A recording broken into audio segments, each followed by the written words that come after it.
உயிர்தனை வீடு சேர்க்கும் சைவ சித்தாந்தம். அனைவருக்கும் அன்பு வணக்கம். இறை அருளால் கற்க கசடர அறக்கட்டளையின் முயற்சியில் நம் ஐயா கம்பவாரதி இலங்கை திரு ஜெயராஜ் அருளும் சைவ சித்தாந்த தொடர் வகுப்புகள். 3ஆம் பாடம் ஞானாசிரியர் அருணந்தி சிவாச்சாரியார் அருளிய சிவஞான சித்தியார். உயிர் நோக்கு சிவஞான சித்தியார் சுபக்கம் 59வது வகுப்பிற்கு உங்கள் அனைவரையும் அன்புடன் வரவேற்கின்றோம். எல்லாம் வல்ல இறைவனுடைய திருவடிகளை என்னுடைய மனமொழிமைகளால் போற்றி பணிகின்றேன். அறிவுசார் ஆன்மாக்களுக்கு உய்வளிக்கும் பொருட்டு தத்துவ ஞானத்தை உலகத்துக்கு ஈந்தருளிய தட்சிணாமூர்த்தி சுவாமிகள் திருவடிகளை என் உளத்திலும் உச்சியிலும் பொருத்தி வணங்கி மகிழ்கின்றேன். அவர் உபதேசித்த கருத்துக்களை இவ்வுலகு வரை கொண்டு வந்து சேர்த்த அகச்சந்தனாச்சாரியார்கள் புறச்சந்தனாச்சாரியார்கள் திருவடிகளை மனதிருத்தி போற்றுகின்றேன். இந்த சித்தாந்த நூல்களை கற்க வேண்டும் என்கின்ற விருப்பை உருவாக்கி உயிர் நோக்கு என்கின்ற இந்த சங்கமத்தை நிகழ்த்தி வருகிற இளையோர்க்கு என் வணக்கமும் வாழ்த்தும் உரித்தாகட்டும். இந்த சங்கமத்தில் இணைந்து சித்தாந்த கல்வியை அல்லது சித்தாந்த அனுபவத்தை பெற விரும்புகிற உங்கள் எல்லோருக்கும் என் அன்பையும் வாழ்த்தையும் தெரிவித்து மகிழ்கின்றேன். நாங்கள் சித்தாந்த கல்வியை கற்கும் முயற்சியிலே முதலாவதாக உயிர்நோக்கு என்கின்ற நூலினை கற்றோம். மனவாசகம் கடந்த தேவர் என்கின்ற பெருமானாரால் இயற்றப்பட்ட அந்த நூல் சித்தாந்தம் கற்க விரும்புகிறவர்களுக்கு ஒரு அறிமுக நூலாக அமைகிறது என்று பெரியவர்கள் சொல்கிறார்கள். அந்த நூலினை ஆனந்தராஜன் ஐயா அவர்களுடைய உரையோடு கற்கிற வாய்ப்பை நாம் பெற்றோம். அந்த நூலுக்கு உரை செய்து நமக்கு வழிகாட்டி துணை செய்தார்கள் அமரராகிவிட்ட ஆனந்தராஜன் ஐயா அவர்கள் திருவடிகளையும் போற்றுவது நம் கடமையாகும். அதுபோல 2வது நூலாக நாங்கள் திருவருட்பயன் என்கின்ற நூலினை கற்க முடிந்தது. அந்த நூலினை ஆக்கியவர் உமாபதி சிவாச்சாரியார் என்று சொல்லப்படுகிற சந்தானகுரவர்களுக்குள்ளே 4வதவராக கருதப்படுகிற பெரியவர். தில்லைவாழந்தனர் மரபிலே வந்தவர். அவர் சித்தாந்த நூல்கள் 14லே 8 நூல்களை செய்திருக்கிறார். அந்த 8 நூல்களையும் சித்தாந்த அட்டகங்கள் என்று சொல்வதாக சொல்கிறார்கள். அவர் எழுதிய இலகுவான நூலாக கருதப்படுகிற நூல் திருவருட்பயன். அதிலே 101 குறள் வடிவான பாக்கள் அமைந்திருக்கின்றன. அதில் ஒரு குறட்பா விநாயகர் வணக்கத்தோடு தொடங்கி மற்றைய 100ம் சித்தாந்த அறிவினை நமக்கு புகட்டுகின்றன. அந்த நூலுக்கு உரை செய்து நமக்கு வழிகாட்டியவர் யாழ்ப்பாணத்தைச் சேர்ந்த சைவ பெரியார் சிவபாத சுந்தரனார் அவர்கள். மறைந்துவிட்ட அப்பெருமானுடைய திருவடிகளையும் நாம் வணங்கி மகிழ்கிறோம்.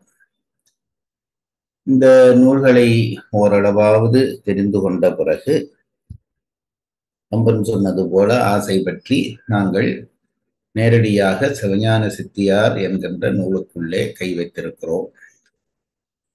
நம் அறிவுக்கு மேம்பட்ட நூலது என்று தெரிந்தும் ஆசை பற்றி அதனை படிக்க வேண்டும் என்ற விருப்பத்தோடு அந்த நூலை படிக்க தொடங்கி இருக்கிறோம். அந்த நூலுக்கு உரை செய்து நமக்கு வழிகாட்டி கொண்டிருப்பவர் யாழ்ப்பாணத்தைச் சேர்ந்த முன்னாள் நீதியரசர் அமரர் திருவிளங்கம் ஐயா அவர்கள். எளிமையானதும் புதுமையானதுமான ஒரு உரையை அவர்கள் செய்திருக்கிறார். பொதுவாக நம்முடைய சித்தாந்த நூல்களுக்கான உரைகள் எல்லாம் பழைய மரபின்படி நிறைய எழுதி செய்திருப்பார்கள். திருவிளங்கம் ஐயா அவர்கள் மேற்கு நாட்டார் எழுதுவது போல குறிப்புகள் தந்து இந்த குறிப்புகளுக்கான விளக்கங்கள் தந்து இந்த நூலுக்கான உரையை எழுதி செய்கிறார். அவருடைய உரையை பின்பற்றித்தான் நாங்கள் இப்பொழுது இந்த நூலுக்குள்ளே நுழைய இருக்கிறோம். இந்த நூலினுடைய முதல் பகுதியாக பாயிரவியல் என்பது அமைகிறது. முதலாவது அதிகரணம் அந்த பாயிரவியலிலே விநாயகர் வணக்கம், அதற்கு பிறகு பரசிவ வணக்கம், அதற்கு பிறகு நூலின் வழி, அதுக்கு பிறகு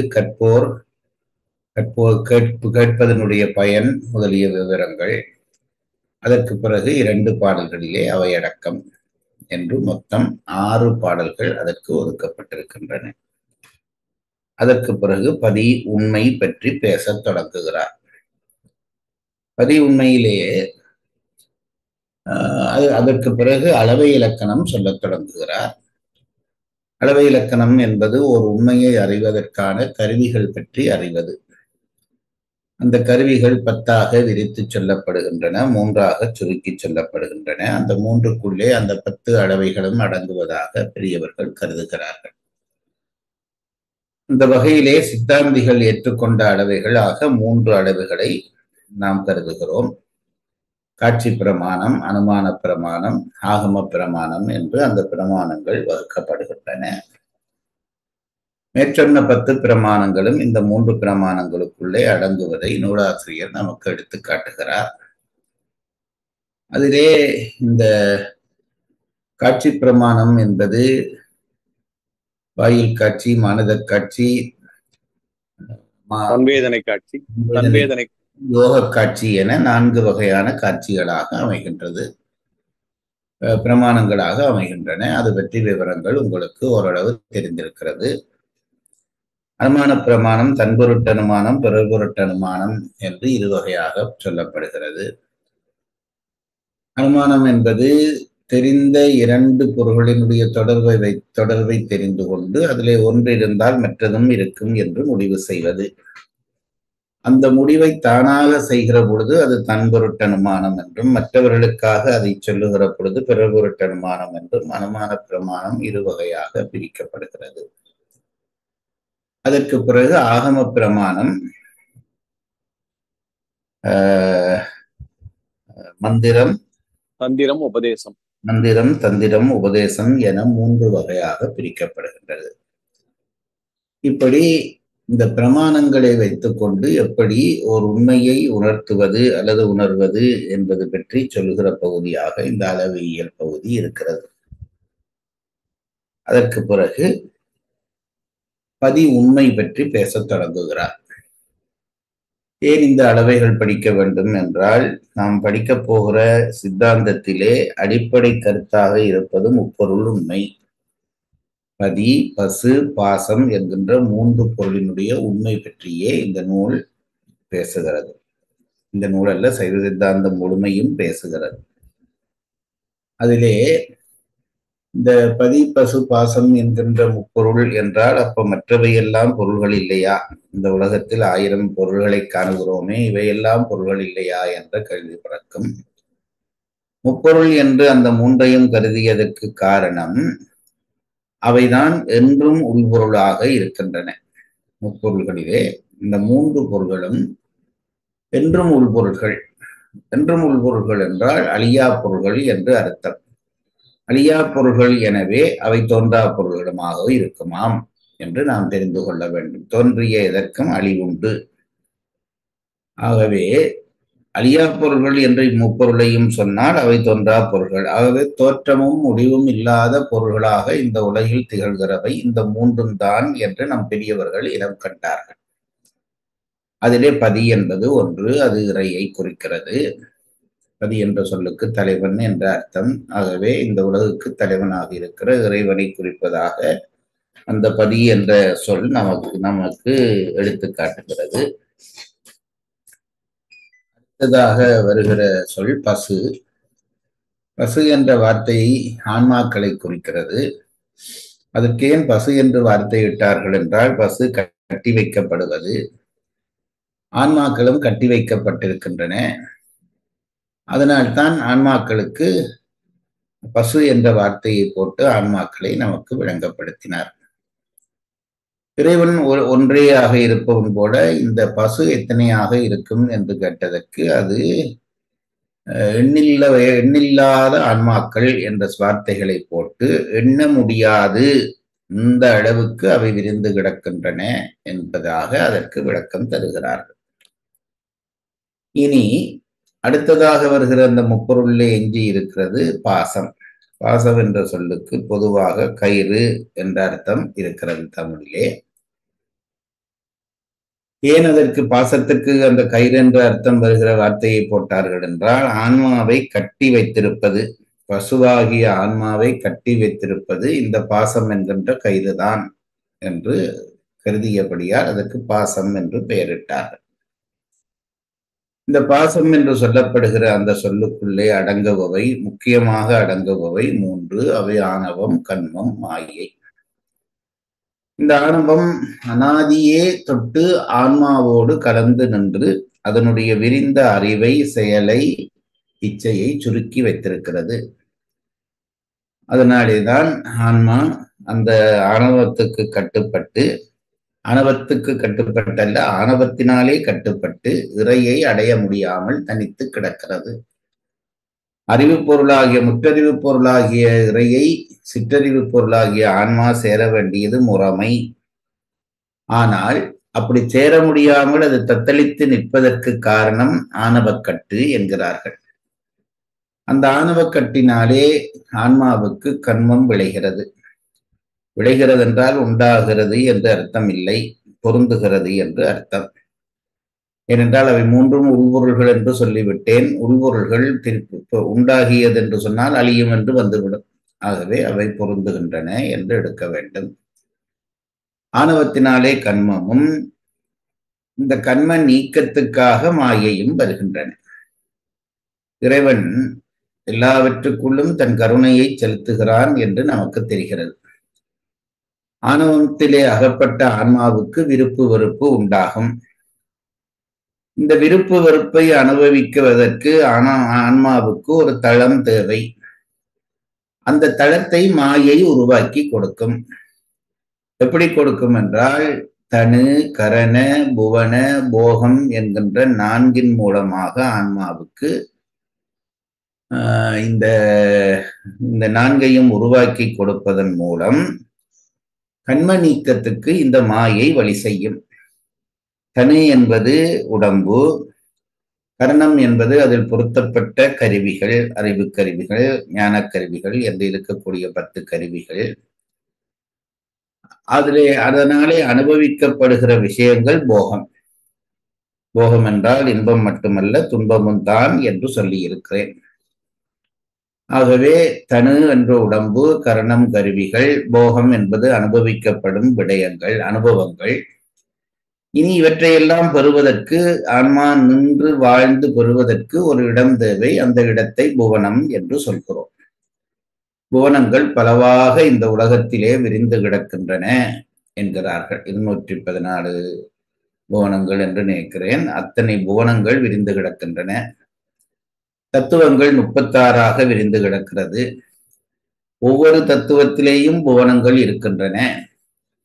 அப்படி விரிகிற பொழுதுதான் 214 புவனங்களாக அந்த புவனங்கள் விரிகின்றது என்று நம் பெரியவர்கள் சொல்கிறார்கள். இந்த புவனங்களிலே எல்லாம் ஆன்மாக்கள் வாழ்கின்றன. இதை சொன்னால் மூலக்கொள்கையை பரப்புகிறார்கள் என்று சிறைப்பிடிப்பதற்கான வாய்ப்பும் இருக்கிறது. ஆனால் இவையெல்லாம் நம் ஞானிகளாலே சொல்லப்பட்ட விடயங்கள். ஆகவே இதிலே பிழை பெறுவதற்கு வாய்ப்பு இல்லை என்பதை நாம் தெரிந்து கொள்ள வேண்டும். ஆகவே இந்த புவனங்களிலே எல்லாம் போய் ஆன்மாக்கள் தத்தம் தகுதிக்கேற்ப போய் பிறந்து தம்முடைய தனு கரணங்களினாலே அனுபவங்களை பெற்று, அனுபவங்களை பெற பெற பெற பெற பெற முதிர்ச்சி அடைந்து, எப்பொழுதும் ஒரே இடத்திலே ஒரே வேலையை செய்து கொண்டிருப்போமானால் அதிலே நமக்கு ஒரு அனுபவம் ஏற்படும். அந்த அனுபவத்தை தான் நாங்கள் முதிர்ச்சி என்கிறோம். திரும்ப திரும்ப பிறந்து திரும்ப திரும்ப இன்ப துன்பங்களை அனுபவித்துக் கொண்டிருக்கிற ஆன்மாவுக்கு இவையெல்லாம் பொய் என்கின்ற ஞானம் உருவாகும். அப்படி ஞானம் உருவாகிற பொழுது இவற்றிலே இருந்து ஆன்மா விடுபடத் தொடங்கும். அப்படி விடுபடத் தொடங்குவதற்கு ஆன்மாவுக்கு துணை செய்வது இந்த மாயை. ஆகவே மாயை மலமாக இருந்தாலும் கூட அது ஒளி தந்து ஆன்மாவை காப்பாற்றுகிற மலம் என்று சொல்கிறார்கள். அதனால்தான் மாயை பற்றி சொல்கிற பொழுது திருவருட்பயனிலே விடிவாம் அளவும் விளக்கணைய மாயை என்று சொன்னார். இருளிலே கிடந்து அவப்பாக கஷ்டப்படுகிறவனுக்கு விடியும் வரைக்கும் விளக்கு துணை செய்வது போல இறையாகிய பேரொளியை சேரும் வரைக்கும் மலங்களுக்குள்ளே அகப்பட்டு கிடக்கிற ஆன்மாக்களுக்கு இந்த மாயை துணை செய்கிறது. ஆகவே ஆணவம் கண்மம் மாயை என்கின்ற அந்த மூன்றிலே ஆணவத்தினாலே மாயை பொருந்த, மாயையினாலே ஆணவத்தினாலே கண்மம் பொருந்த, கண்மத்தினாலே மாயை பொருந்தி ஆன்மாவை விடுவிக்க தலைப்படுகிறது. அந்த அனுபவங்களினாலே ஆன்மா முதிர்ச்சி வர திரும்ப திரும்ப பிறந்த அனுபவங்களினாலே முதிர்ச்சி வர இவை எல்லாம் பொய் என்கின்ற ஞானம் உருவாகி அனைத்தும் மாயை என்று தெரிந்து கொண்டு அதிலே இருந்து ஆன்மா வெளிவருகிறது. வெளிவருகிற காலத்திலே கண்மமும் நீங்கி போகிறது. அப்படி நீங்கி போகிற பொழுது எஞ்சி நிற்கிற ஆணவத்தை இறைவன் நமக்கு அதை அந்த ஆணவம் என்பது முற்றாக நீங்காமல் வலுவிழந்து போகும்படியாக செய்கிறான். அதை அவித்த வித்து என்பார்கள். வித்து கிடக்கும், ஆனால் அவித்த வித்து முளைக்காது என்பது போல ஆணவம் முளையாமல் போகும். அப்படி முளையாமல் போன பிறகு அந்த ஆன்மா தன் உறவினனாகிய இறையை சேரும். சிற்றறிவுடைய ஆன்மா பேரறிவுடைய இறைவனோடு சேர்ந்து வியாபகத்தன்மை பெற்று முத்தி என்கின்ற அந்த நிலையை எய்தும் என்பதுதான் நம் சித்தாந்தம் சொல்லுகிற அடிப்படை செய்தி. இந்த உலகத்திலே நாம் தோன்றி பிறந்து வாழ்ந்து இறந்து இப்படியே இந்த வேலை நடந்து கொண்டிருக்கிறது. ஒரு காரியம் நடக்க வேண்டுமானால் அதற்கான காரணம் இருக்க வேண்டும். இது அடிப்படை அறிவியல் உண்மை. எல்லாவற்றையும் அறிவியலாக சொல் என்று சொல்லுகிறபடியால் சொல்லுகிறேன். ஒரு காரணம் இல்லாமல் ஒரு காரியம் நடக்காது. பிறவி என்கின்ற காரியத்தை கண்கூடாக காண்கிறோம். அந்த பிறவி தரப்பட்ட காரணம் என்ன என்று ஆராய்ந்தார்கள் நம் பெரியவர்கள். பிறவி தரப்பட்ட காரணம் என்னவென்றால், பிறவியாகிய காரணம் நிகழ்வதற்கான காரணம் என்னவென்றால் பிறவியை நீக்குவதுதான் அந்த காரணம். பிறவியை பெற்று பிறவியை நீக்க வேண்டும். அதுதான் நம்முடைய பிறவிகளினுடைய நோக்கம் என்று கொண்டு அது பற்றி விரிவாக ஆராய்ந்த நம் பெரியவர்கள் இந்த சித்தாந்த தத்துவம் என்கின்ற பேருண்மையை இனம் கண்டார்கள். உண்மையிலே இது சாதாரண ஒரு சொத்தல்ல. தமிழர்களாகிய அல்லது சைவர்களாகிய நமக்கு கிடைத்திருக்கக்கூடிய புதையல் என்று நாம் கருதி கொள்ள வேண்டும். இத்தகைய ஒரு பெருமதிமிக்க அறிவு விடயத்தை நாம் எங்கு தேடியும் பெற்றுக்கொள்ள முடியாது. இறைவனை அடைவதற்கு 2 பாதைகள் இருக்கிறதாக சொல்கிறார்கள். ஒன்று அறிவு பாதை, அடுத்தது அன்பு பாதை. இந்த அன்பு பாதை என்பது அனுபவ பாதை. அன்பு செய்வதற்கு அறிவு தேவையில்லை. இறைவன் மேலே அன்பு செய்வதற்கு அது பக்தி மார்க்கம் என்று சொல்கிறார்கள். அது இயல்பாக அன்பு செய்யக்கூடியவர்கள் அந்த பாதையிலே போய்விடலாம். படைக்கப்படுகிற பொழுதே உயிர்கள் சில தன்மைகளோடு படைக்கப்படுகின்றன. எல்லா உயிர்களுக்கும் அந்த தன்மை உண்டு. சில உணர்வு சார்ந்து இயங்குகிற உயிர்களாக இருக்கின்றன. சில அறிவு சார்ந்து இயங்குகிற உயிர்களாக இருக்கின்றன. அன்பு பாதை என்ற ஒரு பாதை இருக்கிற பொழுது ஏன் அறிவு பாதை தேவை என்ற கேள்வி எழும். அறிவு பாதையே தேவையில்லையே, இது ஏன் இறைவன் இந்த அன்பு பாதையிலேயே எல்லாரையும், அது சுலபமான பாதையாயிற்றே, கடவுளை அடைவதற்கு மிகச் சுலபமான பாதையாயிற்றே, அந்த அன்பு பாதை இருக்கிற பொழுது இறைவன் ஏன் இந்த அறிவு பாதையையும் உருவாக்க வேண்டும் என்ற கேள்வி எழுந்தால் அது பிறவி ரகசியம். பிறக்கிற சில ஜீவன்கள் அறிவு சார்ந்த ஜீவன்களாக இருக்கின்றன.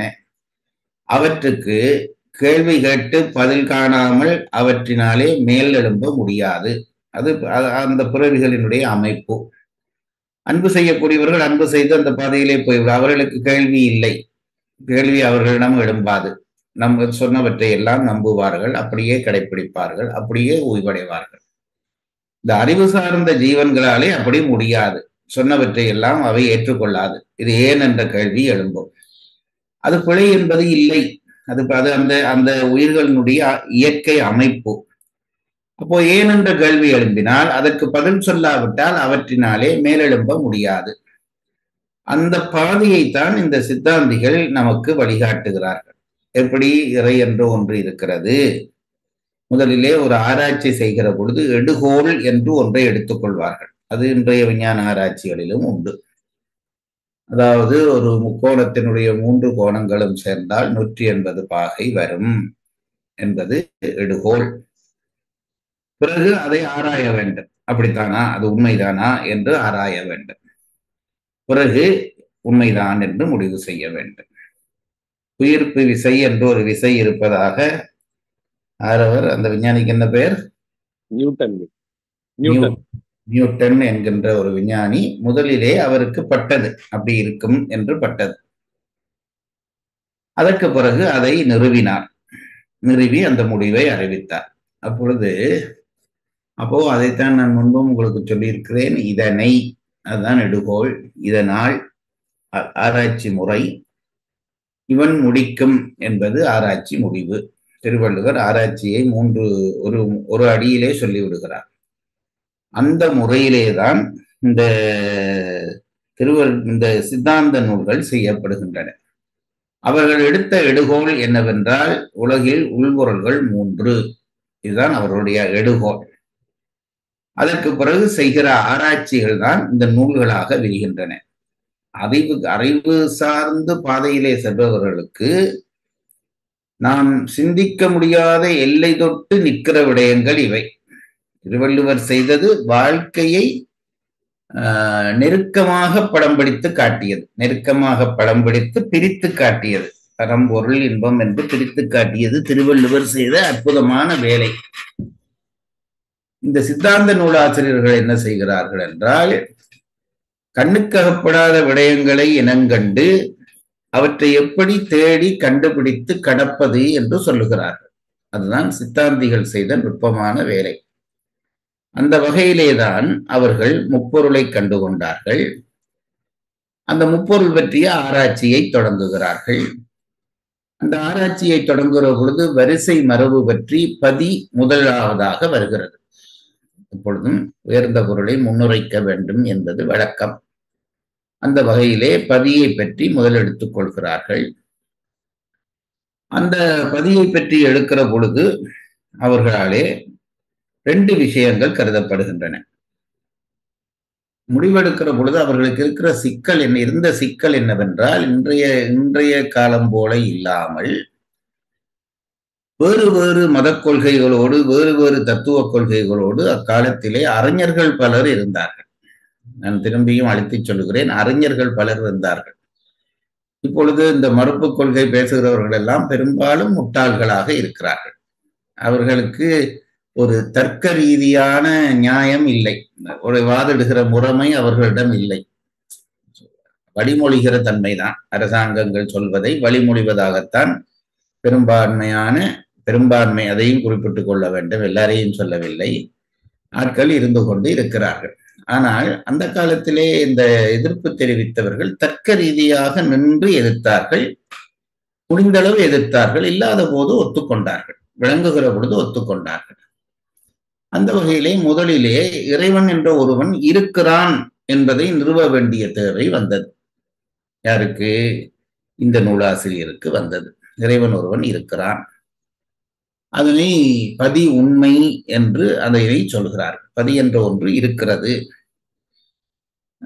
எப்படி, ஏன் இருக்கிறது என்று நீ எப்படி சொல்வாய் என்று மாற்று மதத்தவர்கள் அல்லது மாற்று கொள்கையினர் கேட்கிற பொழுது, பிரபஞ்சம் என்று ஒன்று இருக்கிறது, இந்த பிரபஞ்சத்துக்கு அறிவில்லை. அவர் சுருக்கமாக சொன்னார், இந்த பிரபஞ்சத்துக்கு அறிவில்லை. அறிவில்லாத ஒன்று இயங்குகிறது. அறிவில்லாத ஒன்று சிவனே என்று கிடந்தால் கூட விட்டுவிடலாம். அறிவில்லாத இந்த பிரபஞ்சம் இயங்கிக் கொண்டிருக்கிறது. பிரபஞ்சத்துக்கு அறிவில்லை, ஆனால் இயங்கிக் கொண்டிருக்கிறது என்றால் அதனை இயக்க ஒருவன் தேவை என்பதை வைத்துக்கொண்டு பதி என்ற ஒன்று இருக்க வேண்டும் என்கின்ற முடிவுக்கு தர்க்க ரீதியாக வருகிறார்கள். இது நான் சுருங்க சொன்னது. பதி உண்மை பகுதியை எடுத்து பார்த்தீர்கள் என்றால் பல கேள்விகளுக்கு விடை சொல்லி அந்த உண்மையை நம்முடைய அருணந்தி சிவாச்சார் நூலாசிரியர் அருணந்தி சிவாச்சாரியர் நிறுவுவார். முடிவாக பதி என்ற ஒன்று இருக்கிறது என்ற உண்மை புலனாகிவிட்டது. இனித்தான் சொல்லாமல் அதை பற்றி ஆராய்ச்சி செய்ய தொடங்கினால் அது முட்டாள்தனமாக ஆகிவிடும். ஆகவே பதி உண்மையை நிறுவிய பிறகு பதி இலக்கணம் பற்றி ஆராய்கிறார். ஒரு பொருள் இருக்கிறது என்றால் அது எப்படிப்பட்ட பொருள், அது என்ன செய்கிறது, அதனுடைய தன்மை என்ன என்று ஆராய வேண்டும். இப்பொழுது பதி என்ற ஒன்று இருக்கிறது என்று சொன்ன பிறகு பதியினுடைய தன்மை பற்றி ஆராயத் தொடங்குகிறார்கள். அந்த அந்த பகுதியாக நாங்கள் படித்த பாடலிலே 58வது பாடலிலே இருந்து அந்த பகுதி தொடங்குகிறது. அதாவது பதி இலக்கணம் சொல்லுகிற பகுதி தொடங்குகிறது. இதிலே அதிகரணங்கள் என்று இந்த நூலை பிரிக்கிறார்கள் பெரும்பகுதிகளை. அதிலே முதல் அதிகரணத்திலே பதி உண்மை சொன்னார்கள். இரண்டாவது அதிகரணத்திலே பதி இலக்கணம் சொல்லத் தொடங்கி இருக்கிறார். நாங்கள் அதிலே 67 படிச்சிட்டோம். 7வது பாடல் 67 படிச்சிட்டோம். 7 வரையும் படித்திருக்கிறோம். 58 தொடங்கி 67 வரையும் வருகிற பாடல்கள் நான் சொன்னதான அந்த பதி இலக்கணம் பற்றி பேசத் தொடங்குகின்றன. அதாவது பதி என்ற ஒன்று இருக்கிறது, அதனுடைய இலக்கணம் என்ன என்று சொல்வதாக அந்த பகுதி தொடங்குகிறது. கிட்டத்தட்ட 58 இருந்து 67 என்றால் 9 பாடல் படித்திருக்கிறோம். அந்த பாடல்களுடைய பொழிப்புரை இந்த நூலாசிரியர் செய்திருக்கிற ஒரு நல்ல வேலை. முதலிலே சொற்பொருள்கள் தந்துவிட்டு நேரடியான பாடல் வரிகளுக்கான பொருளை தந்துவிட்டு அதிலே விளங்க வேண்டிய விடயங்களை குறிப்பாக தந்துவிட்டு கடைசியிலே பொழிப்புரை ஒன்று தருகிறார். அதுதான் இவர் செய்கிற உரைமுறை. அந்த பொழிப்பு என்பது சுருக்கமாக இந்த நூற்பாடல்களை விளங்கப்படுத்துகிறது. நான் முன்பும் சொல்லி இருக்கிறேன். எங்கள் ஊரில் இருந்த பண்டிதமணி கணபதி பிள்ளை என்கின்ற ஒரு பெரிய அறிஞர், கந்தபுராணத்துக்கு ஒரு பகுதிக்கு உரை எழுதியவர். யாழ்ப்பாணத்தை அடையாளப்படுத்திய அறிஞர்களுக்குள்ளே அவரும் ஒருவராக இருந்தார். அவர் இந்த சிவஞான சித்தியாருக்கு திருவிழங்கம் ஐயாவினுடைய சிவஞான சித்தியார் நூலுக்கு உரை எழுதுகிற பொழுது, முன்னுரை எழுதுகிற பொழுது உங்கள் நூல்களிலேயும் பெரும்பாலும் இருக்கும். அவர் சொல்லுகிறார், இந்த பொழிப்புரைகளை தொகுத்து படித்தாலே சிவஞான சித்தியார் என்ன சொல்கிறது என்று விளங்கிக் கொள்ளலாம் என்று எழுதியிருக்கிறார். அதனாலே நாங்கள் பொழிப்புரைகளை எல்லாம் தனியே தொகுத்து கம்பன் கழகம், எங்களுடைய கம்பன் கழகம் ஒரு நூலாக வெளியிட்டது, ஒரு காலத்திலே வெளியிட்டது. ஆகவே இந்த பொழிப்புரைகளை தொகுத்து படித்தால் நாங்கள் இதுவரை என்ன படித்தோம் என்பது நமக்கு தெளிவாகிவிடும். நான் இதை ஏன் போன வகுப்பிலையும் படித்தோம், முதல் வகுப்பிலையும் படித்தோம் என்றால், இப்ப ஏன் படிக்க வேண்டும் என்றால், உங்களிலே சில பேர் பேரறிஞர்களாக இருப்பீர்கள். நான் விளையாட்டுக்கு சொல்லவில்லை, உண்மையாக சொல்லுகிறேன். உங்களுக்கு அந்த சங்கிலி தொடர் மனதிலே அப்படியே பதிந்திருக்கும். ஆகவே இன்றைக்கு தொடங்குகிற பாடல் எங்கே இருந்து தொடர்கிறது என்று உங்களிலே சில பேருக்கு தெரியும். பல பேருக்கு அது தெரிய வாய்ப்பில்லை. அந்த பல பேருக்குள்ளே நானும் அடக்கம். அதனாலே இந்த பொழிப்புரைகளை வாசித்து விட்டு போனோமானால் அந்த அந்த நாம் போன பாதையினுடைய எல்லை தானாக வந்து சேரும் என்றபடியால் தான் பொழிப்புரைகளை படித்துவிட்டு நாங்கள் 67ஆம் பாடலில் இருந்து எங்களுடைய பயணத்தை இன்றைக்கு தொடங்குவோம். சித்தாந்தம் படிக்கிற பொழுது ஒரு அவசரமும் தேவையில்லை. மெல்ல மெல்ல ஒவ்வொரு நாளைக்கு ஒவ்வொரு ஸ்டெப் வைத்தால் போதும், ஒரு அடி தூக்கி வைத்தால் கூட போதும். ஏனென்றால் ஆண்டவனை நோக்கி நாங்கள் ஒரு அடி வைக்க ஆண்டவன் நம்மை நோக்கி 1000 அடி வைத்து ஓடி வருவான். இதை நம்புங்கள். சோதனைக்காக படித்து பரீட்சை எடுத்து பட்டம் பெற வேண்டும் என்பவர்களுக்கு இந்த வகுப்பு எந்த விதத்திலும் துணை செய்யாது. அதை நானே சொல்லிவிடுகிறேன். அது பேரறிஞர்கள் நூலை கரைத்து குடித்தவர்கள் இருக்கிறார்கள். அவர்களிடம் போய்த்தான் இந்த பரீட்சை படித்து நானும் ஒரு சித்தாந்தி என்று சொல்லிக் கொள்ளவோ, சித்தாந்த ரத்தினம் என்று சொல்லிக் கொள்ளவோ இந்த வகுப்பு உதவாது. இந்த வகுப்பு சித்தாந்த அனுபவத்தை தருகிற ஒரு வகுப்பாக இருக்க வேண்டும் என்பதுதான் என்னுடைய ஆசை. என்னால் முடிந்ததும் அதுதான். அந்த அனுபவத்தை தொட்டு காட்ட முயற்சிப்பதுதான் என்னால் முடிந்த வேலை. ஆகவே அந்த அனுபவம் வேண்டி நிற்கிறவர்களுக்கு ஒரு தொடர்ச்சிக்காக நாங்கள் இதுவரை கற்ற பதி இலக்கணம் பற்றிய விவரம் என்ன என்பதை தொகுத்து பொழிப்புரையை நம்முடைய ஸ்ரீராம் அவர்கள் வாசித்த பிறகு 68வது பாடலுக்குள்ளே நாம் கை வைக்கலாம். விநாயக வணக்கம். ஒரு கோட்டன் இருசெவியன் மும்மதத்தன் நால்வாய் ஐங்கரத்தன் ஆறு ஆறு தருகோட்டம் பிறையிதழி தாழ்சடையான் தரும் ஒரு வாரணத்தின் தாள்கள் உருகோட்டு அன்பொடும் வணங்கி ஓவாதே இரவு பகல் உணர்வோர் சிந்தை திருகோட்டும் அயன் திருமால் செல்வமும் ஒன்றோ என்ன செய்யும் தேவே. பாடல் 58 பொழிப்புரை. அருவம் அருவுருவம் உருவம் என்னும் 3 வடிவங்களும் முதல்வனுக்கு தடத்த வடிவங்களாம். ஒரு நிமிடம் இந்த முதல் பாடல் பற்றி ஒரு சிந்தனை வருகிறது, சொல்லிவிட்டு போகிறேன். இந்த விநாயகர் வணக்கம் பாடிய தத்துவக்காரர்கள் எல்லாரும், சித்தாந்தக்காரர்கள் எல்லாரும் விநாயகனை வணங்கினால் படிக்காமலே இந்த விஷயங்கள் எல்லாம் தெளிவுபட்டுவிடும் என்கிறார்கள். அது எப்படி என்று ஒரு கேள்வி வரும். அதற்கான பதில் என்னவென்றால், இப்போ கீழே ஒருவன் உயர்ந்து போக போக அதுக்கு கீழே இருக்கிறதெல்லாம் தானாக அவனுக்கு தெரியும். மேலே போக போக கீழே இருப்பது தெரியும் அல்லவா? நம்முடைய 36 தத்துவங்களுக்குள்ளே ஆகே மேலே இருக்கிற தத்துவங்கள் உங்களுக்கு தெரியும். நாத தத்துவமும் பிந்து தத்துவமும் அல்லது சிவசக்தி தத்துவங்கள். சிவசக்தி தத்துவங்களாக இருக்கிற அந்த தத்துவ கலப்பாக இருக்கிறவன் விநாயகன். ஆகவே உச்சத்திலே இருக்கிற அவனை தொட்டால் அதற்கு கீழே இருக்கிறதெல்லாம் நமக்கு தானாக தெரிய வரும் என்றபடியால் தான் படிக்காமலே சித்தாந்தத்தை தெரிந்து கொள்ளலாம் என்று விநாயகனுடைய வணக்கத்திற்கு விளக்கம் சொல்லிக் கொண்டு போகிறார்கள் என்பதை தயவு செய்து தெரிந்து கொள்ளுங்கள். அதாவது நேர்வழி என்று ஒன்று இருக்கிறது, சுருக்க வழி என்று ஒன்று இருக்கிறது. சித்தாந்தத்தை படிப்பது என்பது தத்துவ ஞானம் பெறுவதற்கான நேர்வழி. பிள்ளையாரை பிடிப்பது என்பது தத்துவ ஞானம் பெறுவதற்கான சுருக்க வழி. முடிந்தால் அதை செய்து தப்பி விடலாம், முடியாதவர்கள் நூலுக்குள்ளே நுழைவோம். பாடல் 58 பாடல் பொழிப்புரை. அருவம் அருவுருவம் உருவம் என்னும் 3 வடிவங்களும் முதல்வனுக்கு தடத்த வடிவங்களாம். அதாவது லக்கணம் சொல்லத் தொடங்குகிறார்கள். லக்கணம் சொல்லத் தொடங்குகிற பொழுது முதல் வேலை இறைவனுக்கு 3 வடிவங்கள் உண்டு. பல தத்துவக்காரர்கள் பல வடிவங்கள் உண்டு என்று சொல்கிறார்கள். அருவம் என்று சொல்கிறார்கள், உருவம் என்று சொல்கிறார்கள், அருவுருவம் என்று சொல்கிறார்கள். சித்தாந்திகள் என்று சொல்கிறார்கள் இறைவனுக்கு 3 வடிவங்களும் உண்டு என்கிறார்கள். அருவ வடிவம் உண்டு, உருவ வடிவம் உண்டு. தடத்த நிலையிலே, சொருவ நிலையிலே அது நான் முன்னமே சொல்லிவிட்டேன். தடத்த நிலையிலே இறைவனுக்கு அருவ உண்டு, வடிவம் உண்டு, அருவுருவ வடிவம் உண்டு, உருவ வடிவம் உண்டு என்று 3 வடிவங்களையும் சொல்கிறார்கள். அதான் முதல் பாடல் விளக்கம் செய்கிறது. பாடல் 59 பொழிப்புரை.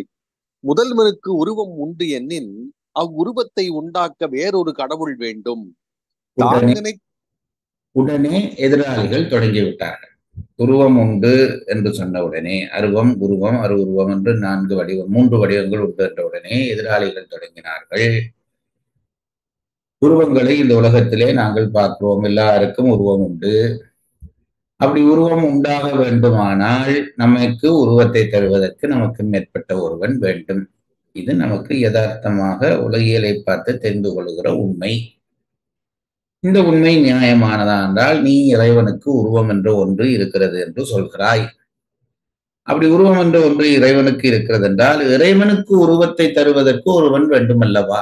நமக்கு உருவத்தை தருவதற்கு இறைவன் வேண்டுவது போல இறைவனுக்கு உருவத்தை தருவதற்கு ஒருவன் வேண்டும் அல்லவா என்று கேள்வி எழுப்புகிறார்கள். அதைத்தான் 2வது பாடல் சொல்லுகிறது. சொல்லுங்க. முதல்வனுக்கு உருவம் உண்டு எனின் அவ்வுருவத்தை உண்டாக்க வேறொரு கடவுள் இருக்க வேண்டும். தான் நினைத்த உருவம் கொள்வன் எனின் நம்மனோரும் அப்படியே கொள்ளல் வேண்டும். அந்த கேள்விக்கு சித்தாந்திகள் பதில் சொல்லுகிறார்கள். அதாவது நமக்கு உருவம் தர இறைவன் தேவை போல இறைவனுக்கு உருவம் தர அவனுக்கு ஒரு இறைவன் வேண்டுமா என்ற உடனே அவர்கள் சொல்றார்கள், அப்படி இல்லை, இறைவன் தான் நிறைத்த வடிவத்தை கொள்வான் என்று சொல்கிறார். அதற்கு இவர்கள் சொல்லுகிற பதில் படியுங்கள். தான் நினைத்த வடிவத்தை கொள்ள வேண்டுமெனின் தான் நினைத்த உருவம் கொள்வன் எண்ணின் நம்மனோரும் அப்படியே கொள்ளல் வேண்டும். அப்படியானால் இறைவனுக்கு ஒரு உருவம் உண்டு, அதை தான் நினைத்தபடியும் பெற்றுக் கொள்வான் என்றால் நமக்கும் ஒரு உருவம் உண்டு, நாமுமே அப்படி பெற்றுக் கொள்ளலாம் தானே என்று தர்க்கமோ குதர்க்கமோ பேசுகிறார்கள். அது அவருடைய கேள்வி நியாயபூர்வமானது. உருவமுடைய நமக்கு உருவம் இருக்கிறது, இறைவனுக்கும் உருவம் இருக்கிறது. நமக்கு உருவம் தர ஒருவன் வேண்டும், இறைவனுக்கும் அப்படியானால் ஒருவன் வேண்டும் என்ற உடனே இல்லை, அவன் தான் நினைத்த வடிவங்களை கொள்வான் என்றால் அப்படியானால் நாமும் நாம் நினைத்த வடிவங்களை கொள்ள வேண்டும் அல்லவா என்று கேள்வி கேட்கிறார்கள். அதற்கு பதில் சொல்லுகிறார்கள், அப்படி அல்ல. இந்த உலகத்தில் இருக்கிற சில சில சில ஜீவன்கள், அது என்ன என்ன முத்தர்கள்? யோக சித்தர். யோக சித்தர்கள் என்று சொல்லப்படுகிறவர்கள் ஒரு நேரத்தில் பல வடிவங்கள் எடுத்து காட்டியிருக்கிறார்கள். அதெல்லாம் அறிவியலுக்கு பொருந்துகிறதோ பொருந்துகவில்லையோ யதார்த்த உண்மைகள். அதை கண்ட பெரியவர்கள் சொல்லுகிறார்கள், பக்தர்கள் சொல்லவில்லை. உண்மை பெரியவர்கள், நிறுத்தி சொல்லக்கூடிய பெரியவர்கள் சொல்லுகிறார்கள், இந்த யோகசித்தர்களுக்கு ஒரு நேரத்திலே ஒரு வடிவம், ஒரு நேரத்திலே ஒரு வடிவத்தோடு தோன்றி இருக்கிறார்கள் என்று அவர்கள் சொன்னால் அது ஆகம பிரமாணம். அதை நாங்கள் ஏற்றுக்கொள்ளத்தான் வேண்டும். அப்படி யோக சித்தர்கள் ஒரு நேரத்தில் பல வடிவை எடுப்பது போலத்தான் இறைவனும் ஒரு நேரத்தில் பல வடிவங்களை எடுத்துக் கொள்கிறான். தானே நினைத்த வடிவத்தை தானே எடுக்கிறான். யோக சித்தர்களும் அப்படி எடுப்பார்கள். ஆகவே அதை வைத்துக் கொண்டு இறைவன் தானே அந்த வடிவத்தை எடுக்கிறான் என்று எடுத்துக்கொள். அதாவது இறைவனுக்கு வடிவம் உண்டு, அந்த வடிவத்தை கொடுப்பதற்கு ஒரு தலைவன் தேவையில்லை. அப்படியானால் அந்த வடிவம் எப்படி உருவாகிறது என்றால் தானே தனக்கு வடிவங்களை கொடுத்துக் கொள்கிறான். எது போல என்றால் யோக சித்தர்களை போல என்று சொல்லி முடிக்கிறார். உடனே இவர்கள் சொல்லுகிறார்கள், அப்படியானால் இறைவனும் யோக சித்தர்களிலே ஒருவனா? எதிராளிகளிட கேள்விகள் நல்ல அறிவுபூர்வமான கேள்விகள், அதை நாம் இகழக்கூடாது.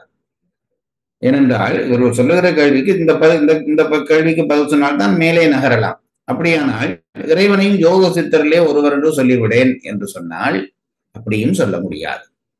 இறைவன் யோக சித்தர்களுக்குள்ளே ஒருவன் அல்லன். அப்படியானால் யோக சித்தர்களுக்கும் அவனுக்கும் என்ன வித்தியாசம் என்ற கேள்வி பிறந்தவுடனே அவர்கள் பதில் சொல்லுகிறார்கள், யோக சித்தர்கள் இறைவனுடைய அருளினாலே பல வடிவங்கள் கொள்கிறார்கள். ஆனால் இறைவன் தானே நினைத்து பல வடிவங்கள் கொள்வான். ஆகவே யோக சித்தர் வேறு, இறைவன் வேறு என்று தெரிந்து கொள் என்கிறார். அப்படி தான் நினைத்த உருவம் கொள்வன் எண்ணின் நம்மனோரும் அப்படியே கொள்ளல் வேண்டும். அப்படி அன்று நாம் நினைத்த வடிவம் கொள்ளல் இயலாது. முதல்வன் யோக சித்தரை போல தான் நினைந்த உருவத்தை எடுத்துக்கொள்வன். பாடல் 60 பொழிப்புரை. யோக சித்தர் விரும்பிய வடிவம் கொள்வது போல முதல்வனும் கொள்வன் ஆயின் முதல்வன் அந்த யோக சித்தரில் ஒருவனாய் முடிவன் எண்ணின் அந்த யோக சித்தர் விரும்பிய வடிவம் கொள்வது முதல்வனது அருளாலேயாம், அன்றி அவ்வடிவங்களும் மாயா காரியங்களாம். முக்கியமான விஷயம் சொல்றார். இறைவனுடைய தன்மையினால் தான் அவர்கள் யோக சித்தர்கள் பல வடிவு கொள்கிறார்கள். அதே நேரத்திலே அவர் கொள்கிற வடிவங்கள் எல்லாம் மாயாகாரிய வடிவங்கள். இறைவன் கொள்வது சக்தி ரூபமான வடிவங்கள். இதுதான் அந்த இறைவன் வடிவுக்கும் யோக சித்தர் வடிவுக்கும் உள்ள வித்தியாசம் என்கிறார். பாடல் 61 பொழிப்புரை. மாயாகாரிய வடிவங்களுக்கு காரணம் ஆணவமலம். அது சிற்றறிவையும் சிறுதொழிலையும் உண்டாக்கும். உயிர்கள் ஆணவமலமும் சிற்றறிவும் சிறுதொழிலையும் உடையன. ஆதலால் உயிர்களுக்கே மாயாகாரிய வடிவங்கள் பொருத்தமுடையன. முதல்வன் நின்மலன், முற்றறிவும் முற்றுத்தொழிலும் முற்று முதன்மையும் உடையவன். ஆதலால் மலமில்லாத முதல்வனுக்கு மலம் காரணமான மாயா காரிய வடிவம் பொருந்தாது. சக்தி காரியமான வடிவமே அவனுக்கு வடிவமாம்.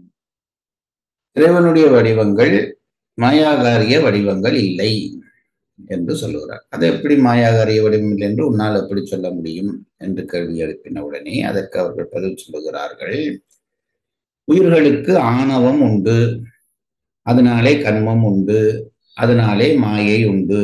ஆகவே உயிர்கள் கொள்கிற வடிவங்கள் எல்லாம் மாயாரூப வடிவங்கள் என்று நாம் விளங்கிக் கொள்கிறோம். இறைவனுக்கு ஆணவம் இல்லை, அவன் இயல்பாகவே ஆணவத்தினின்றும் மலங்களினின்றும் நீங்கியவன் என்று எண்குணங்களிலே ஒன்றாக படிக்கிறோம். ஆகவே இறைவனுக்கு ஆணவம் இல்லை, ஆணவம் இல்லாததாலே கண்மம் இல்லை, கண்மம் இல்லாததாலே மாயை இல்லை, மாயை இல்லாததாலே இறைவனுடைய வடிவம் மாயையினாலே உருவாக்கப்பட்ட வடிவமாக இருக்காது. அப்படியானால் எதனாலே உருவாக்கப்பட்ட வடிவம் என்றால் சக்தி காரியமாக ஏற்பட்ட வடிவம், அவனுடைய ஆற்றலாலே அவனே உருவாக்கி கொண்ட வடிவம். அதுதான் சக்தி காரியமான வடிவம். சித்தாந்தம் படிக்கிற பொழுது சக்தி என்று எங்களுக்கு சக்தி என்று வந்தால் உடனே ஒரு பெண் வடிவம் மனதிலே தோன்றும், அம்பாளுடைய வடிவம் மனதிலே தோன்றும். அது முதல் நிலையிலே சரி. உண்மையிலே சக்தி ரூபம் என்றால் என்னவென்றால் அவனுடைய ஆற்றலைத்தான் இங்கே சக்தி என்கிறோம். சக்தி காரியம் என்றால் அவனுடைய ஆற்றலாலேயே அவனுடைய வடிவம் தோன்றுகிறது. எங்களுக்கு அப்படி அல்ல. ஆகவே இறைவனுடைய ரூபங்கள் மாயையினாலே உருவாக வாய்ப்பில்லை. ஏனென்றால் ஆணவம் இல்லை, இல்லாதபடியால் கண்மம் இல்லை, கண்மம் இல்லாதபடியால் மாயை இல்லை.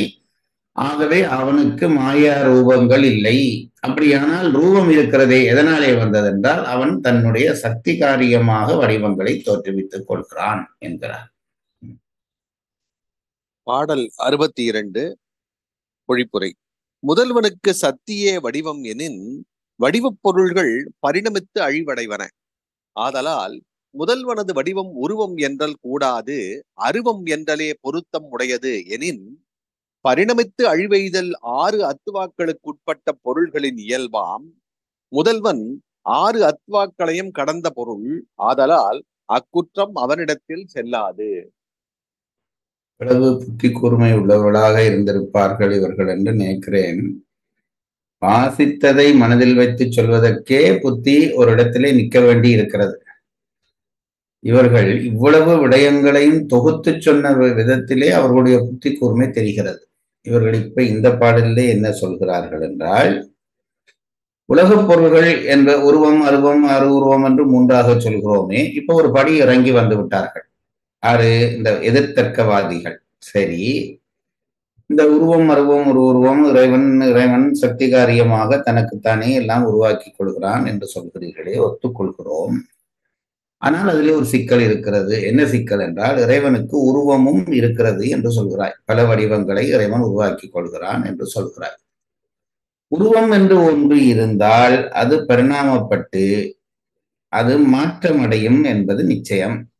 ஒரு பொருளுக்கு ஒரு உருவம் என்று இருந்தால் அது மாற்றமடையக்கூடியதாக இருக்கும்.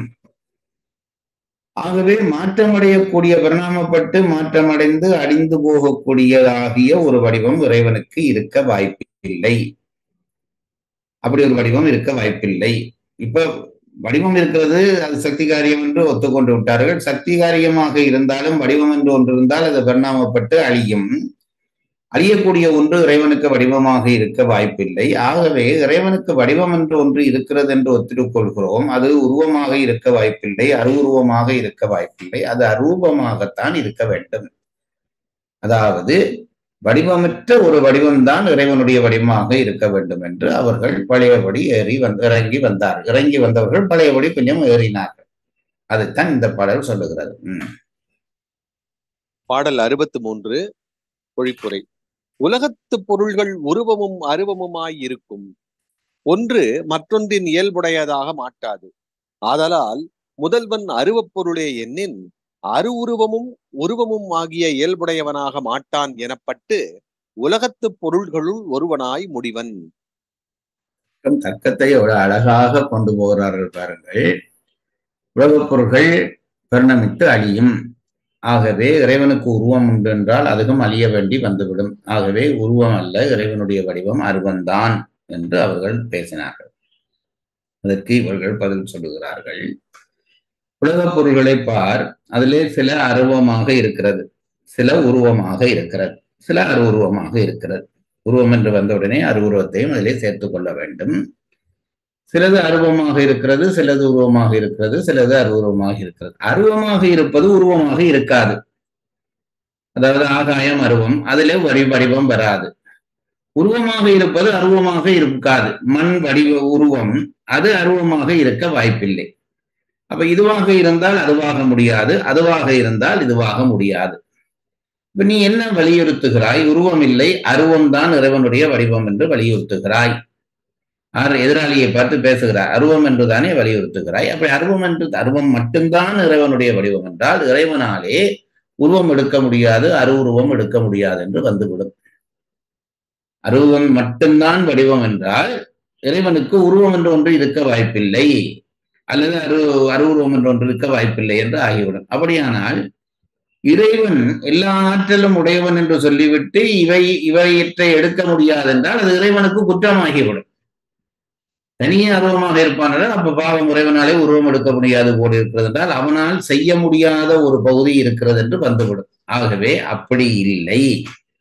இறைவன் நினைத்தால் அவன் உருவமும் எடுப்பான், அருவுருவமும் எடுப்பான், அருவமாகவும் இருப்பான், மூன்றுமாக இருப்பான் என்பதுதான் பொருத்தம். அருவமாக இருப்பான் என்பது பொருத்தம் இல்லை என்று சொல்லுகிறார்.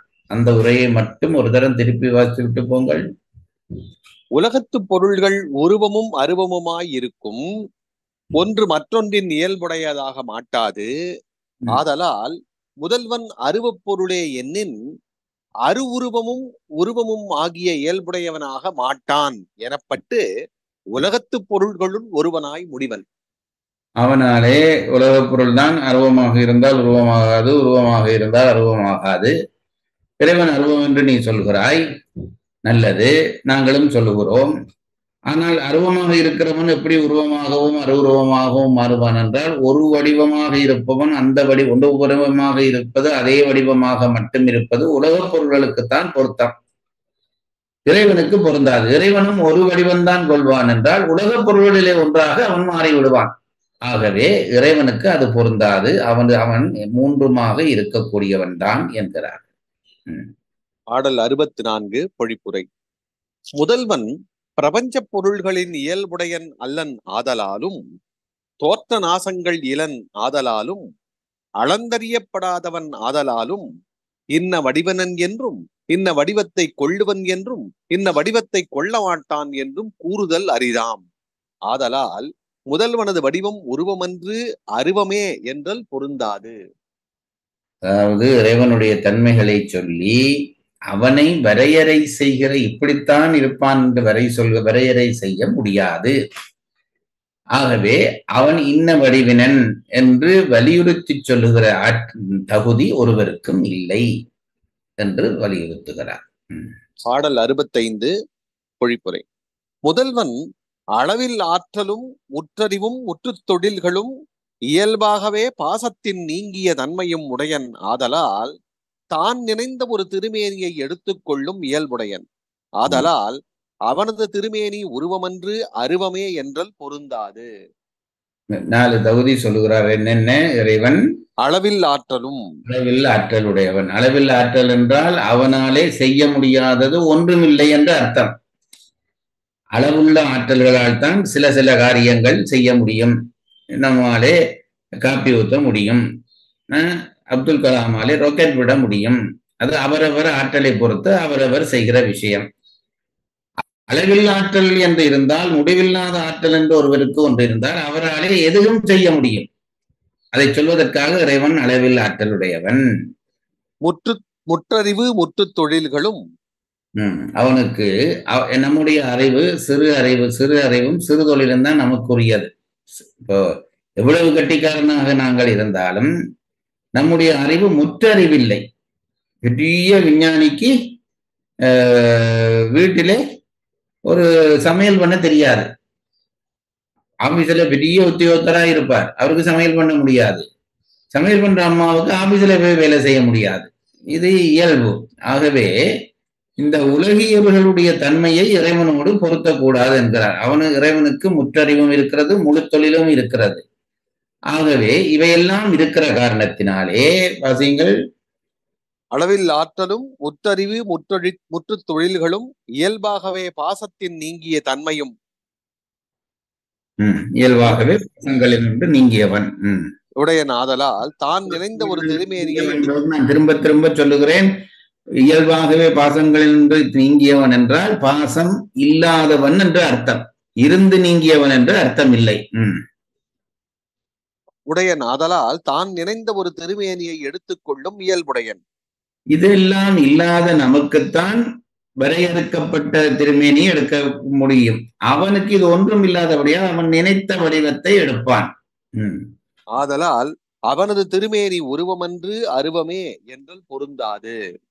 அதனாலே தான் நம்முடைய அனுபவஸ்தர்கள் சொன்னார்கள், ஒரு நாமம் ஓருருவம் ஒன்றும் இல்லாதவர், ஒன்றும் அவனுக்கு இல்லை, இதுதான் வடிவம் இல்லை. ஆனால் அவன் எதையும் எடுப்பான் என்ற காரணத்தினாலே 1000 திருநாமமும் சொல்லலாம். ஒரு நாமம் அவனுக்கு இல்லை, ஒரு நாமம் இருந்தால் அதற்குள்ளே அவன் அடங்கி போய் விடுவான். ஒரு நாமம் இல்லை என்றால் ஏன் இல்லை என்றால் அவன் இவற்றையெல்லாம் கடந்தவன். இவற்றையெல்லாம் கடந்தவன் என்றபடியால் அவன் 1000 நாமம் சொல்லக்கூடிய வடிவங்களோடும் பெறுவான். ஆகவே இறைவனாலே அது முடியும் என்கிறார். பாடல் 66 பொழிப்புரை. முதல்வன் உருவத் திருமேனி கொண்டு வேதாகமங்களை உபதேசித்திலன் ஆயின் உயிர்கள் வீடு பேறு அடைதல் கூடாதாகும். அன்றியும் குரு பரம்பரையாக அவை உபதேசிக்கப்பட்டு வருதலும் இல்லையாகும். ஆதலால் முதல்வனது திருமேனி அருவமே என்றல் பொருந்தாததாகும். இன்னொரு நியாயத்தை சொல்லுகிறார்கள் சித்தாந்தங்கள். இறைவனுக்கு இப்ப நாங்கள் எங்கே நிற்கிறோம் என்று தெரிய வேணும். இறைவனுக்கு அருவத் திருமேனி தான் பொருந்தும், உருவத் திருமேனி பொருந்தாது. உருவம் என்ற பொழுது அருவுருவமும் அதுக்குள் அடங்கிவிடும். உருவத் திருமேனி இறைவனுக்கு பொருந்தாது என்பது ஒரு சாரார் நியாயம். அது இல்லை, பொருந்தும் என்பதற்குத்தான் இவ்வளவு பதிலும் சொல்லிக் கொண்டு வந்தார்கள். அதிலே கடைசியாக ஒரு பதில் சொல்லுகிறார்கள். இறைவனுக்கு உருவம் என்ற ஒன்று இல்லாவிட்டால் வடிவம் கூடாகத்தான் இறைவன் வேத ஆகமங்களை உபதேசித்தான் என்கிறோம். உபதேசித்தான் என்றால் அதற்கு ஒரு வடிவம் வேணும் உபதேசிப்பதற்கு. இறைவனுக்கு உருவம் இல்லை என்றால் அவன் வேதாகமங்களை உபதேசித்திருக்க முடியாது என்பது ஒரு நியாயம். அது தவிர இறைவன் உபதேசிக்காத பட்சத்திலே இறைவன் உபதேசித்தான் என்று உனக்கு எப்படி தெரியும் என்று அடுத்த கேள்வி கேட்பார்கள். இறைவன் ஏனென்றால் ஒருவர் உபதேசிக்க, இப்ப என்னுடைய வாத்தியார் எனக்கு பாடம் சொல்ல, நான் உங்களுக்கு பாடம் சொல்ல, நீங்கள் இன்னொருவருக்கு பாடம் சொல்ல, அவர் இன்னொருவருக்கு பாடம் சொல்ல, இப்படியே சொல்லிக் கொண்டு போனால் இது தொடர்கிறது. அப்போ கடைசியாக வருகிறவர் ஒருத்தர் இருக்கிறாரு, இப்ப இருக்கிறவர். இப்ப நான் என்னுடைய ஆசிரியர், நான், நீங்கள், உங்களுடைய மாணவன், உங்களுடைய மாணவன் என்று கடைசியாக ஒருத்தரை கண்டால் என்ன தெரியும் என்றால், அவர் பாடம் சொல்லுகிறார் என்றால் அவருக்கு யாரோ பாடம் சொல்லி இருக்க வேண்டும். அவருக்கு யாரோ பாடம் சொல்லி இருக்க வேண்டும் என்றால் அவருக்கு யாரோ பாடம் சொல்லி இருக்க வேண்டும். அவருக்கு யாரோ பாடம் சொல்லி இருக்கிறார்கள் என்றால் அவருக்கு யாரோ பாடம் சொல்லி இருக்க வேண்டும். ஆகவே எல்லாருக்கும் முதல்வனாக இருக்கக்கூடிய ஒருவன் பாடம் சொல்லி இருக்க வேண்டும். பாடம் சொல்வதற்கு உருவம் தேவை. ஆகவே இறைவனுக்கு ஒரு உருவம் இருந்துதான் இந்த பாடங்கள் எல்லாம் குரு பரம்பரையாக தொடர்ந்திருக்க முடியும் என்கிறார்கள்.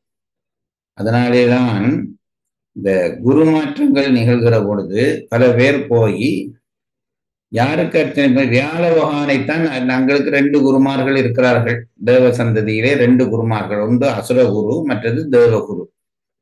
தேவகுருவுக்கு வியாழன் என்று பெயர், அசுரகுருவுக்கு வெள்ளி என்று பெயர். சுக்கராச்சாரியா, பிரகஸ்பதி என்று 2 பேர்கள் சொல்லுகிறார்கள். இதிலே இந்த வியாழ மாற்றம் நிகழ்கிறது. நம்முடைய சாதகத்திலே பெரும் கிரகங்களாக இருந்து மாற்றங்கள் செய்கிற கிரகங்கள் 2. அதிலே ஒன்று சனி. ஒரு சனி ஒரு சுற்றி வர 2.5 ஆண்டுகள் செல்லும். நம்முடைய இந்த சாதக கட்டம் இருக்கிற 12 கட்டங்கள் இருக்கின்றன. அதிலே சனி ஒரு கட்டத்தை கடப்பதற்கு 2.5 ஆண்டுகள் செல்லும். அப்படியானால் 12 கட்டத்துக்கு 30 ஆண்டுகள் செல்லும். ஒரு சனி ஒரு வட்டம் சுற்றி வர 30 ஆண்டுகள் செல்லும். இதுதான் இயற்கை. ஆக கூடுதலான காலம் எடுக்கிற ஆட்கள் சனி. அதனாலேதான் 4 வட்டம் சுற்றுவதற்கு மேலே இந்த உலகத்திலே ஆட்கள் இருக்க வாய்ப்பில்லை. அதனால்தான் சொல்லுகிற பொழுது சொல்வார்கள், மங்கு சனி, தங்கு சனி, பொங்கு சனி, மரணச்சனி என்று 4 சனி இருப்பதாக சொல்வார்கள். அதாவது ஒன்று பொங்கு சனி. அந்த சனி சுற்றி இருக்கிற காலத்திலே முதல் சுற்றிலே நமக்கு எல்லாம் தரும் சனி. சனியை போல் கொடுப்பவனும் இல்லை, சனியை போல் கெடுப்பவனும் இல்லை என்று ஒரு பழமொழி இருக்கிறது. சனி மாறுகிற பொழுது சில பேருக்கு கொடுத்தால் அள்ளி கொடுத்து விட்டு போயிடுவான், கெடுத்தால் மொத்தமாக கெடுத்து விட்டு போயிடுவான். அதனாலே சனியை போல் கொடுப்பவரும் இல்லை, சனியை போல் கெடுப்பவரும் இல்லை என்று அர்த்தம். ஆகவே இந்த சனி முதல் வட்டம் சுற்றி விட்டால் 30 வருஷம் 12 கட்டம் தாண்டி சனி வந்து விட்டால் ஒவ்வொரு கட்டம் தாங்குற பொழுதும் ஒவ்வொரு வேலை செய்யும். ஒவ்வொரு வேலை செய்தால் அதான் சனி மாறினால் என்ன ஒரு கஷ்டம் என்றால் 2.5 வருஷம் அது போய் முடிய காத்து கொண்டிருக்க வேண்டும். அதுதான் அங்க இருக்கிற கஷ்டம். அப்ப 2.5 வருஷம் மாறிக்கொண்டு போறவங்க அதிலே ஒரு வாழ்க்கை அனுபவம் வந்துவிடும். முதல் 30 ஆண்டு ஒரு மனுஷனுடைய வயது கழிந்து விட்டால் மற்றும் முதல் 30 ஆண்டும் அவர்களுக்கு எல்லா அனுபவங்களும் புதிது. இது கொஞ்சம் சித்தாந்தத்துக்கு அப்புறமாக படிக்க வேண்டிய விஷயங்கள். ஆனா இதுவும் தெரிந்திருக்க வேண்டும் என்பதற்காக சொல்லுகிறேன். முதல் 30 வருஷம் கழிந்து விட்டால் ஒருத்தனுக்கு ஒரு மெச்சூரிட்டி வந்துவிடும். இன்ன பிரச்சனை, இந்த பிரச்சனை எப்படி கையாள்வது, இன்பம் என்றால் இது, துன்பம் என்ன, எல்லாம் ஒரு அறிமுகம் வந்துவிடும். பிறகு அடுத்தடுத்த வட்டங்களிலே அதே விஷயங்கள் தான் வரும், கையாள்வது சுலபமாகிவிடும். நான் சொல்றது உங்களுக்கு புரிகிறதா? சனி 2ஆம் சுற்று சுற்றுகிற பொழுது உங்களுடைய சோதரர் தெரிந்தவர்கள் இருந்தாலும் இருப்பீர்கள், அவர்கள் என்னை மன்னிப்பீர்களாக. நான் எனக்கு தெரிந்ததை சொல்லுகிறேன். 2ஆம் சுற்று சுற்றுகிற பொழுது ஒரு அனுபவம் வந்துவிடும். 3ஆம் சுற்று அதுக்கு மேலே, 4ஆம் சுற்று அதுக்கு மேலே, 4ஆம் சுற்று 30 வருஷங்களாக 4 வருஷம் என்றால் 120 வருஷம் ஒரு மனிதன் வாழலாம். நாம கெடுத்துக் கொண்டதுக்கு சனி பகவான் ஒன்றும் செய்ய முடியாது. 120 வருடங்கள் தான் ஒரு மனிதனுடைய ஆயுள். அந்த 120 வருடங்களை பிரிக்கிற பொழுது பொங்கு சனி, அதுக்கு பிறகு மங்கு சனி, பிறகு தங்கு சனி நிறுத்தி வைக்கும், அதுக்கு பிறகு மரணச்சனி, கடைசி சனி வருகிற பொழுது மரணத்துக்கு வழிவகுக்கும். சில பேர் 3ஓடு சொல்லி முடிக்கிறார்கள். இப்பொழுது 4 சனி இருப்பதாக சொல்லுகிறார்கள். இது சனி சுற்றுகிற பாதை. சனிக்கு அடுத்ததாக அதிக காலம் நிற்கிறவர் என்றால் வியாழ பகவான். அவர் தேவகுரு. அவர் என்ன செய்வார் என்றால் ஒரு வீட்டிலே 1 வருஷம் நிற்பார், பெரும்பாலும் கிட்டத்தட்ட 1 வருஷம். அப்போ 12 கட்டமும் சுத்த அவருக்கு 12 வருஷம் செல்லும். அப்போ இவை மற்ற கிரகங்கள்லாம் இதற்கு குறைவாக சுத்துகிற கிரகங்கள். அது வந்தாலும் துன்பம் வந்தாலும் அது வேகமாக போறபடியா போயிடும்.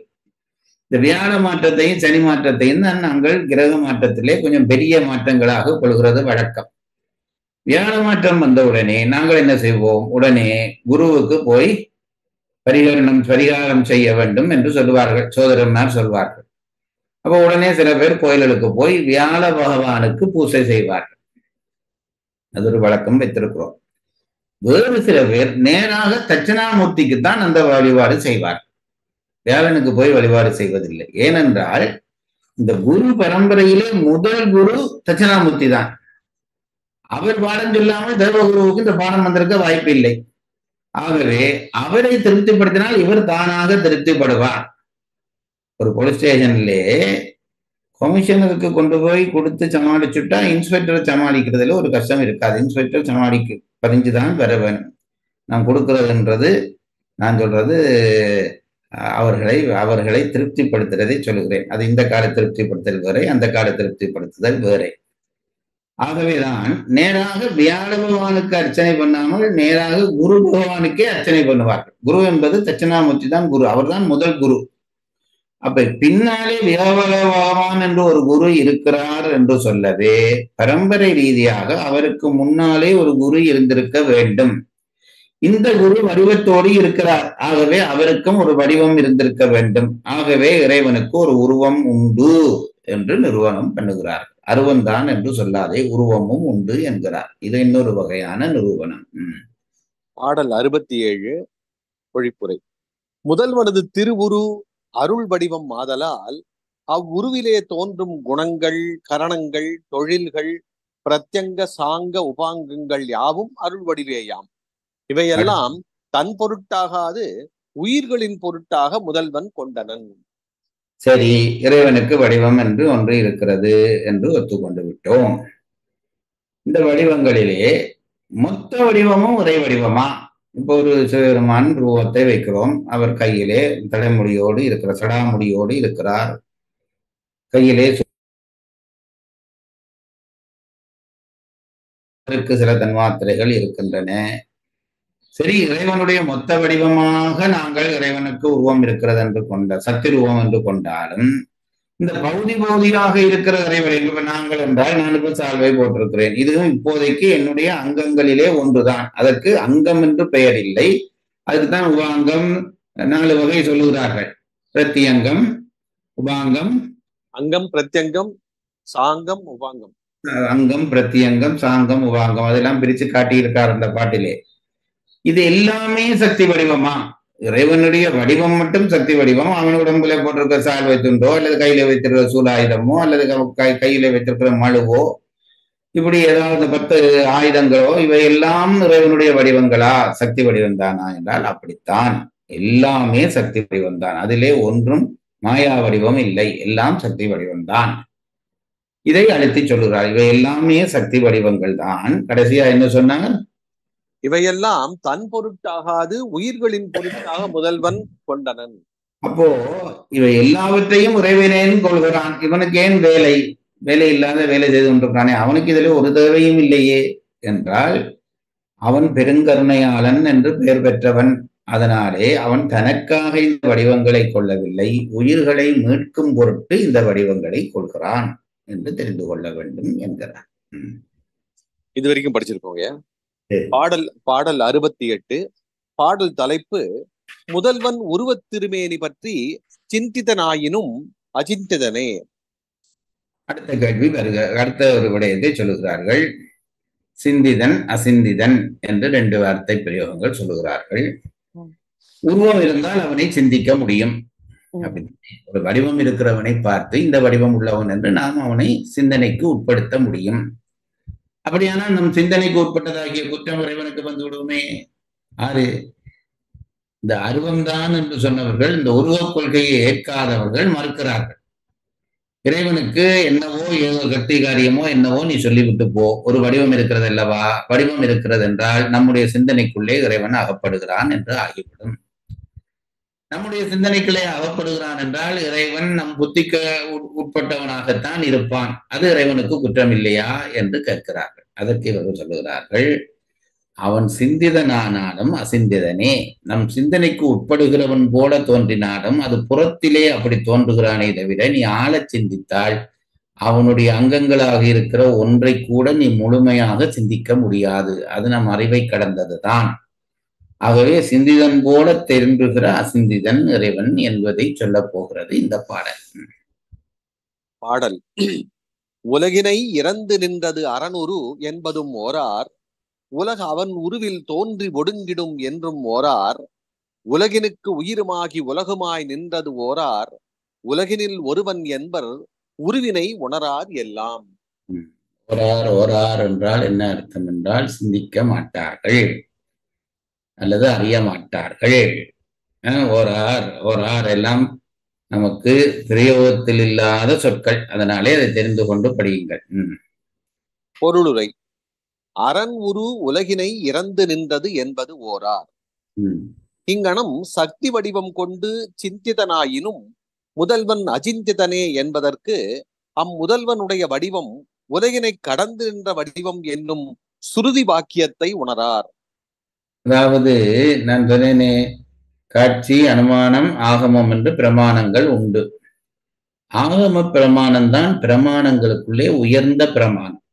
அதை தெரிந்து கொள்ளும். காட்சி பிரமாணத்திலே மாற்றம் நிகழும். நான் கண்ணாலே கண்டதெல்லாம் உண்மை அல்ல, அதை புரிந்து கொள்ளுங்கள்.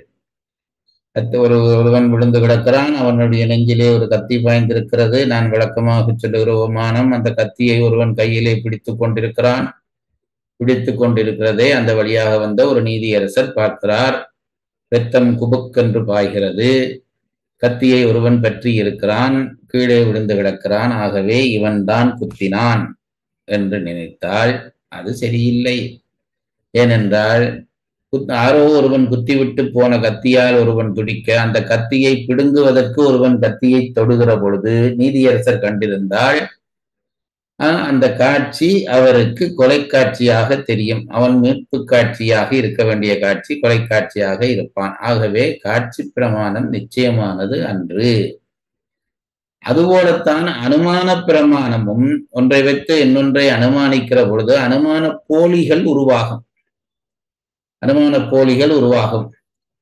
அதாவது 4 கால்கள் இருந்தால் அது நாற்காலி என்று சொல்லுகிறோம் அல்லவா? அதில்லை. அது அல்ல உபமானம். ஒரு கதவினுடைய 2 சிறகுகளிலே ஒரு சிறகு பூட்டி இருந்தால் ஒரு சிறகு திறந்திருக்கிறது. ஒரு சிறகு என்று நான் சொல்கிறேன், கதவினுடைய ஒரு பக்கம் ஒரு பாதி திறந்திருந்தால் ஒரு பாதி பூட்டி இருக்கிறது. என்று சொல்கிறேன். இதை வைத்து அடுத்த அனுமானத்துக்கு என்னவெல்? ஆகவே ரெண்டு பாதியும் பூட்டி இருந்தால் ரெண்டு பாதியும் திறந்திருக்கிறது. இது சரியா? நீங்கள் ஒரு கதவினுடைய ஒரு பாதி பூட்டி இருந்தால் மற்ற பாதி திறந்திருக்கிறது என்று நான் ஒரு முடிவுக்கு வந்து விட்டேன். இப்ப அதையே பிரயோகிக்கிறேன். ரெண்டு பாதியும் பூட்டி இருக்கிறது அப்படின்னால் என்ன அர்த்தம்? முதல் வைத்ததை கொண்டு சொல்வதானால் ரெண்டு பாதியும் திறந்திருக்கிறது என்று சொல்ல வேண்டும். பூட்டி இருக்கிறது, ரெண்டு பாதியும் பூட்டி இருந்தால் ரெண்டு பாதியும் திறந்திருக்குமா? அப்ப இதுல எங்கே அனுமானத்திலே இது அனுமான போலி விளங்குகின்ற. ஆகவே அனுமானத்தையும் நாங்கள் 100% கொள்ள முடியாது. ஆனால் ஆகம பிரமாணத்துக்கு மறுப்பு சொல்லக்கூடாது. ஆகம பிரமாணத்துக்கு மறுப்பு சொல்கிறவர்கள் நரகத்தில் விழுந்து உழல்வார்கள். தமிழ்நாட்டில் இதை அடிக்கடி இப்பொழுது சொல்ல வேண்டும். ஆகம பிரமாணத்திலே ஐயம் கொள்ளக்கூடாது. ஆகம பிரமாணம் என்பது யோக காட்சி உடையவர்களால் சொல்லப்படுகிற பிரமாணம். யோக காட்சி உடையவர்கள் என்றால் என்னவென்றால், தம்முடைய உயிரை உடம்பளவிலே வியாபித்து நிற்கக்கூடிய நாம் சொல்லுகிற காட்சிகள் எல்லாம் சாதாரண காட்சிகள், அதிலே மாற்றங்கள் நிகழும். ஆனால் அந்த நம்ம உயிருக்குள்ளே உடம்புக்குள்ளே அடங்கிய உயிரை வியாபகப்படுத்தி இந்த பிரபஞ்சம் முழுவதும் வியாபகப்படுத்தி விட்டால் உலகில் எங்கு எது நடந்தாலும் அந்த ஆன்மாவுக்கு அது தெரியும். ஆகவே அவர்கள் சொல்வதிலே தவறு வர வாய்ப்பில்லை. அதனாலே ஆகம பிரமாணத்தை நாம் ஏற்றுக்கொண்டே ஆக வேண்டும். அதற்கு பிறகு மறுப்பு சொல்லக்கூடாது என்பது நியதி. இதிலே என்ன சொல்லுகிறார்கள் என்றால், இந்த பாடலிலே என்ன, அதை படியுங்கள். இங்கனம் சத்தி வடிவம் கொண்டு சிந்திதனாயினும் முதல்வன் அச்சிந்திதனே என்பதற்கு அம்முதல்வனுடைய வடிவம் உலகினை கடந்து நின்ற வடிவம் என்னும் சுருதி வாக்கியத்தை உணரார். அதாவது சுருதி என்றது வேதத்துக்கு ஒரு பெயர். சுருதி என்பது வேதத்துக்கு பல பேர் உண்டு. செய்யா கிளவி, எழுதாமறை, சுருதி, இவையெல்லாம் வேதத்துக்கு இருக்கிற பெயர்கள். வேதம் என்பது இறைவனால் ஆக்கப்பட்டது என்று சொல்கிறார்கள். முதல் நூல் என்று இலக்கண நூல்கள் சொல்லும். அதிலே சந்தேகத்துக்கு இடம் இருக்கக்கூடாது. இப்போ சுருதி வாக்கியம் இப்படி சொல்கிறது, சித்திதனான அசித்திதன் என்று வேத வாக்கியம் இருக்கிறது. ஆகவே அது இவர்களுக்கு தெரியாதபடியால் தான் இவன் அப்படி இல்லாதவன் என்று சொல்கிறார். ஓரார் என்கிற பொழுது சொல்லுகிறார்கள் என்ற அர்த்தம். படியுங்கள். இங்கனம் சத்தி வடிவம் கொண்டு சிந்திதனாயினும் முதல்வன் அச்சிந்திதனே என்பதற்கு அம்முதல்வனுடைய வடிவம் உலகினை கடந்து நின்ற வடிவம் என்னும் சுருதி வாக்கியத்தை உணரார். அது உரையாசிரியர் எடுத்து காட்டுவார், அது என்ன வாக்கியம் என்பதை. உலகு அவன் உருவில் தோன்றி ஒடுங்கிடும் என்றும் ஓரார். உலகம் ஒரு சுருதி வாக்கியம் இருக்கிறது. உலகம் அவனுடைய உருவத்திலிருந்து தோன்றி ஒடுங்கும் என்பது அதையும் வேதம் சொல்கிறது என்கிறார்கள். உலகம் அவன் திருவுருவிலே தோன்றி ஒடுங்கும் என்னும் சுருதி வாக்கியத்தையும் உணரார். உலகினுக்கு உயிருமாகி உலகுமாய் நின்றது ஓரார். அவன் உலகிற்கு உயிராயும் உலகமாயும் நின்றனன் என்னும் சுருதி வாக்கியங்களையும் உணரார். உலகத்திற்கு உயிராயும் நிற்பான். அடுத்தது என்ன? உலகமாயும் உலகமாகவும் நிற்பான், உலகத்தினுடைய உயிராகவும் நிற்பான். அது எப்படி என்பதற்கு தான் நாங்கள் திருக்குறளை படித்திருக்கிறோம். ஆனா என்பது மற்ற எழுத்துக்களை இயக்குகிற எழுத்தாகவும் இருக்கும், தான் தனி எழுத்தாகவும் இருக்கும். அதுபோலத்தான் இறைவனும் என்கிறார். உலகத்தினுடைய இயக்கத்துக்கு காரணமாகவும் இருப்பான், உலகமாகவும் இருப்பான் என்கிறார்கள். உருவினை உணரார் எல்லாம். இங்கனம் கூறும் சுருதிகள் சான்றாய் இருக்கவும் திருமேனியின் இயல்பு உணராதவர்கள் எல்லாம் உலகினில் ஒருவன் என்பர். உலகத்திலே உள்ள ஒருவருள் ஒருவன் என்று சொல்வார்கள். உலகத்திலே உள்ளவருள் ஒருவன் என்று சொல்லுவார்கள். அதாவது இப்போ படித்துக் கொண்டிருக்கிற விஷயம், இறைவன் சித்து அறிவுக்கு அகப்படுபவனா அல்லனா? அத கேள்விக்கு சித்தாந்திகளுடைய பதில் அகப்படுவான், ஆனால் அகப்படாமலும் நிற்பான். இதுதான் பதில். அதற்கு தான் விளக்கம் சொல்லுகிறார்கள்.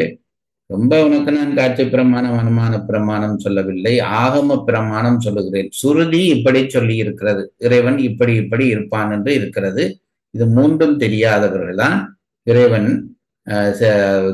சித்தத்துக்குள் அகப்பட்டு விட்டால் அது அவனுக்கு குற்றம் என்று சொல்கிறார்கள். வடிவம் என்ற ஒன்று இருப்பதனாலே அந்த வடிவம் இருக்கிறது, அது வடிவம்தான், ஆனால் அது நம் சிந்தனைக்குட்படுகிற வடிவம் இல்லை என்று சொல்லுகிறார். படியுங்கள். குறிப்புரை. உலகினை இறந்து நின்றது அரண் உரு. உருத்திரனுடைய உருவம் உலகினை கடந்து நிற்றலால் வேதத்துள் உருத்திரன் விஸ்வாதிகன் என்று கூறப்பட்டுள்ளான். வேத வாக்கியங்களிலே ஒன்று விஸ்வாதிகன். விஸ்வம் என்றால் உலகம், அதிகன் என்றால் கடந்தவன் என்று அர்த்தம். விஸ்வாதிகன். விஸ்வம் என்றால் உலகம், அதிகன் என்றால் மேம்பட்டவன். உங்களுக்கு தெரியும், இறைவன் விஸ்வரூபம் எடுத்தான் என்றால் என்ன அர்த்தம்? உலகமாக காட்சி அளித்தான். அதுதான் சகாதேவனிடம் கண்ணபெருமாத்மாவுக்கு காட்சி கொடுக்கிற, சகாதேவனுக்கு கண்ணபெருமா காட்சி கொடுக்கிற பொழுது என்னை கட்ட முடியும் என்று சொல்கிறாயே, முடிந்தால் கட்டு. அதாவது பாரத போரை நிப்பாட்ட வேணும் என்கிறான் சகாதேவன். எப்படி நிப்பாட்டலாம் என்றால் அவன் சில நிபந்தனைகள் விதிக்கிறான். அர்ச்சுனனை கொல்ல வேண்டும், பாஞ்சாலிக்கு மொட்டை அடிக்க வேண்டும், அவள் கூந்தல் இருந்தால்தான் அவள் தலை முடியணும் என்று சண்டையை உண்டாக்குவாள். அதுபோல அர்ஜுனன் சபதம் பண்ணினவன் விடமாட்டான், அர்ஜுனனை பீமனை கட்டி போட வேண்டும். இப்படி எல்லாம் சொல்லி கொண்டு வந்து கடைசியா எல்லாத்துக்கும் காரணகர்த்தாவா இருக்கிறாள் நீ. உன்னை கட்டினாலே ஒழிய அந்த யுத்தம் நிற்காது இருக்கிறான். அப்பதான் கண்ணன் கேட்கிறான், ஓஹோ அப்ப என்னையும் உன்னாலே கட்ட முடியுமா, எங்க கட்டுறா பாப்பம் வந்துட்டு விஸ்வரூபம் எடுக்கிறான். விஸ்வரூபம் என்றால் உலகத்தினுடைய எல்லா பொருள்களிலும் அவன் காட்சி கொடுத்தான் என்று அர்த்தம். ஒரு பொருளை காட்சி கொடுத்தா கட்டலாம், எல்லா பொருளையும் காட்சி கொடுக்கிறவனே எப்படி கட்டுறது, எங்க பிடிச்சு கட்டுறது? ஆனால் அவன் அன்பென்கும் கயிறினால் அதை கட்டினான் என்று பாரதம் சொல்லுகிறது. இந்த காவியங்களை எல்லாம் இதிகாசங்கள் ஆக்கினதுக்கு காரணம் இதுதான். பெரும் உண்மைகளை கதை வடிவமாக சொல்லி இருக்கிறார்கள். ஆகவே இந்த விஸ்வம் என்ற அர்த்தத்துக்கு பிற உலகம் என்று அர்த்தம். அந்த விஸ்வரூபமாக இருக்கிறான் இறைவன் என்று இந்த இடத்திலே அதற்கு விளக்கம் சொல்லுகிறார்கள். அதுக்கு வேதம் சுருதி சொல்லுகிறது. இந்த சுருதி வாக்கியங்கள் மூன்றினை எடுத்து காட்டுகிறார். அதிலே முதலாவது வாக்கியம் பற்றி உரையாசிரியர் சொல்லுகிறார், படியுங்கள். விஸ்வம் என்றால் உலகம், அதிகன் என்றால் மேம்பட்டவன், அதிகம் என்றால் மேம்பாடு, உருத்திரன் சங்காரக்காரனாகிய முதல்வன். உருத்திரன் என்ற வார்த்தை இந்த முன்னுக்கு பாடலில் வருகிறது. உருத்திரன் என்பது யாரை சொல்கிறது என்றால் சங்காரக்காரனாகி இருக்கக்கூடிய முதல்வனை சொல்கிறது என்கிறார். இரண்டாம் குறிப்பு, உலகு அவன் உருவில் தோன்றி ஒடுங்கிடும். உலகம் உருத்திரனுடைய திருவுருவிலே தோன்றி ஒடுங்கும் ஆதலால் வேதத்துள் உருத்திரன் விஸ்வகாரணன் என்று கூறப்பட்டனன். அதாவது உலகம் அவனிலே தோன்றி அவனிலேயே ஒடுங்கும், ஆகவே அவன்தான் உலகத்திற்கு காரணன் என்று சொல்வதற்கான சுருதி வாக்கியத்தை சொல்லுகிறார். திருவுரு என்றால் அருள் வடிவம். மூன்றாம் குறிப்பு, உலகினுக்கு உயிருமாகி நின்றது. உலகிற்கு உயிராய் நிற்றலால் வேதத்துள் உருத்திரன் விஸ்வாந்தர்யாமி என்று கூறப்பட்டனன். அந்தர்யாமி என்ற சொல்லிலே இருந்து வருவது விஸ்வ அந்தர்யாமி. என்ன சொல்கிறார், திருப்பி படியுங்கள்.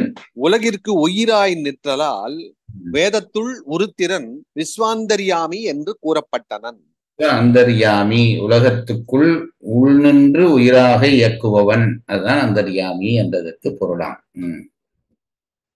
உலகிற்கு உயிராய் நிற்றலாவது முதல்வன் தான் அசைந்த வழி உலகமும் அசையும்படி எங்குமாய் நிற்றல். நான் அசைந்தால் அசையும் உலகம் எல்லாமே. திருவிழாவில் படம் பார்த்தவர்களுக்கு தெரியும். அவர் அப்படி சொன்னோடனே அப்படியே அவன் நின்றோடனே நிற்கும், அவன் அசைஞ்சோடனே எல்லாம் பறக்கும். அதுதான் உலகம். அவனின்றி அணுவும் அசையாது என்பதற்கு விளக்கம் அதுதான். அவன் உயிர் இல்லாவிட்டால் உடம்பு அசையாது. இறைவன் உயிர். இந்த உலகம் அவனுக்கான உடம்பு. ஆகவே இந்த உடம்பாகிய இந்த உலகத்தை உள்நின்று இயக்குவோன் என்றபடியால் விஸ்வ அந்தர்யாமி என்று வந்தது. இதிலே ஒரு உண்மையை தெரிந்து கொள்ள வேண்டும். இந்த உலகம் என்பது உடம்பு. அந்த உலகத்துக்குள்ளே இருப்பதாகிய உயிர்தான் இறைவன். உங்களுடைய உடம்பிலே யாராவது ஒருத்தர் ஒரு குத்து குத்தினால் உங்களுடைய உடம்பு அவரை திருப்பி குத்தும். அப்படித்தானே? உங்களுக்கு யாராவது ஒருத்தர் கன்னத்திலே அடித்து விட்டால் நீங்கள் திருப்பி அடிப்பீர்கள். அடித்தது உங்களுடைய கையல்ல, உங்களுக்குள்ளே இருந்த உயிர். என்றால் அடி வாங்கியது உங்களுடைய உடம்பல்ல, உங்களுடைய உடம்புக்குள்ளே இருந்த உயிர் தான் அடி வாங்கியது. வாங்கின உடனே அது திருப்பி அதே உடம்பை கொண்டு திருப்பி அடித்தது. அதுபோல இந்த உலகத்துக்கு சேதம் செய்கிறவனை, உலகத்துக்கு ஒருவன் சேதம் செய்கிறான் என்றால் அவன் உலகத்துக்கு உயிராக நிற்கக்கூடிய இறைவனுக்கு சேதம் செய்கிறான். ஆகவே நம்முடைய உடம்பை ஒருவன் தாக்கின உடனே உடம்பு அவன் உயிர் அந்த உடம்பின் மூலமே அவனை தாக்குவது போல இந்த உலகத்துக்கு சேதம் செய்கிறவனை இறைவன் அந்த உலகத்தை வைத்துக் கொண்டே தாக்கி அழிப்பான். இதெல்லாம் தமிழர்களுக்கு என்றோ சொல்லப்பட்ட விடயங்கள். இன்றைக்கு தமிழ்நாடு அந்த விஷயங்களை நம்பாமல் இருக்கிறது. இதை நாம் கட்டாயம் நீங்கள் தெரிந்து கொள்ளுங்கள். உலகத்திற்கு சேதம் செய்ய புறப்பட்டால் அது இறைவனுக்கு செய்கிற சேதம். அதனாலே அந்த உலகத்தை வைத்தே இறைவன் நம்மை தாக்கி அழிப்பான். இதை தெரிந்து கொள்ள வேண்டும். விஸ்வாந்தர்யாமி என்பதில் விஸ்வம் கூட்டல் அந்தர்யாமி. அந்தர்யாமி என்றால் உள்ளே நின்று இயக்குவோன். அந்தர் என்றால் உள், யாமி என்றால் நடத்துபவன். 4ஆம் குறிப்பு, உலகுமாய் நிற்றல், உலகம் தானேயாய் நிற்றல். அங்கனம் நிற்றலால் வேதத்துள் உருத்திரன் விஸ்வரூபி எனப்பட்டனன். ரூபி, விஸ்வரூபி, உலகமே வடிவானவன். விஸ்வரூபி உலகத்தை உருவமாக கொண்டவன். பொழிப்புரை. முதல்வன் சிந்திதனாயினும் அச்சிந்திதனே என்பதற்கு வேதத்துள் விஸ்வாதிகன் என்றும் விஸ்வகாரணன் என்றும் விஸ்வாந்தர்யாமி என்றும் விஸ்வரூபி என்றும் கூறப்படும் வாக்கியங்களே சான்றாம். இஃது அறியாதார் அம்முதல்வனை உலகத்தாருள் ஒருவன் என்பர். அதாவது மேற்கோள் காட்ட வேண்டும். ஒரு ஒரு ஒரு விடயத்திற்கு அதைவிட உயர்ந்த நூலிலே இருந்து மேற்கோள் காட்ட வேண்டும். இந்த விடயங்களுக்கு இறைவன் பல வடிவங்களை கொண்டாலும் அவன் இந்த வடிவங்களை கொண்டு நம் சிந்தனைக்கு அகப்படுபவன் போல் தெரிந்தாலும் அதை கடந்தவன் என்பதற்கு மேற்கோள் காட்டு என்றால் ஆகக்கூடிய மேற்கோள் நூலாக எங்களுக்கு இருப்பது வேதம். அந்த வேதத்திலே இருந்து 4 வாக்கியங்களை காட்டி அவன் சிந்தனைக்கு அப்பாற்பட்டவன், சிந்தனைக்கு உட்பட்டவனானாலும் அப்பாற்பட்டவன் என்பதை நிரூபித்திருக்கிறார். அதுதான் இந்த 68வது பாடல் சொன்ன விஷயம். இதிலே இருந்து அடுத்த வகுப்பிலே மேலும் தொடர்ந்து கொண்டு செல்வோம். பாடல் 68 மறுவாசிப்பு. பாடல் தலைப்பு முதல்வன் உருவத் திருமேனி பற்றி சிந்திதனாயினும் அச்சிந்திதனே. பாடல். உலகினை இறந்து நின்றது அரண் ஒரு என்பதோரார், உலகு அவன் உருவில் தோன்றி ஒடுங்கிடும் என்றும் ஓரார், உலகினுக்கு உயிருமாகி உலகுமாய் நின்றதோரார், உலகினில் ஒருவன் என்பர் உருவினை உணரார் எல்லாம். ஒழிப்புரை. முதல்வன் சிந்திதனாயினும் அச்சிந்திதனே என்பதற்கு வேதத்துள் விஸ்வாதிகன் என்றும் விஸ்வகாரணன் என்றும் விஸ்வாந்தர்யாமி என்றும் விஸ்வரூபி என்றும் கூறப்படும் வாக்கியங்களே சான்றாம். இஃது அறியாதார் அம்முதல்வனை உலகத்தாருள் ஒருவன் என்பர். நன்றி.